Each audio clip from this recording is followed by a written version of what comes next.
அதாவது ரிஷபத்தை பொறுத்த வரைக்கும், அதாவது அனிதா அப்படிங்கக்கூடிய பேரக்கூடிய சாஸ்திரத்தை எடுத்து பார்த்தா, இப்போதைக்கு உங்களுக்கு லாபஸ்தானத்தில சனி வருது. உங்க ஃப்ரெண்டோட ரெஃபரன்ஸ் மூலியமா உங்களுக்கு 100% வேலை கிடைக்கும். உங்க நண்பரா இருக்கலாம், பழைய நண்பரா இருக்கலாம்.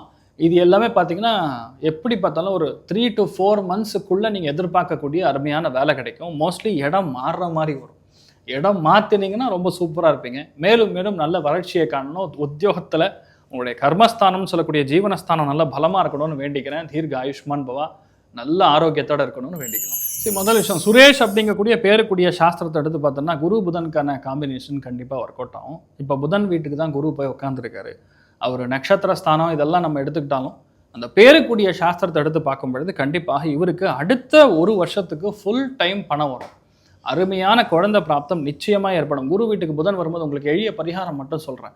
ராமேஸ்வரத்தில் இருக்கக்கூடிய ராமர் பாதத்துடைய தரிசனம் பண்ணணும். போய் ஒரு 20 நிமிஷம் 25 நிமிஷம் ராமர் பாதத்தில் போய் உட்காந்துட்டு வணங்கிட்டு வாங்க. உங்களுக்கு வேண்டிய குழந்தை கண்டிப்பா பிறக்கும். அந்த குழந்தை மிகப்பெரிய புத்திசாலியா இருக்கும். நிறைய, அதாவது தேஜஸ்வினின்னு சொல்லுவோம். நல்ல ஒரு பிரெயின் இருக்கக்கூடிய ஒரு அருமையான பிரம்ம தேஜம் இருக்கக்கூடிய ஒரு குழந்தை பிறக்கும்.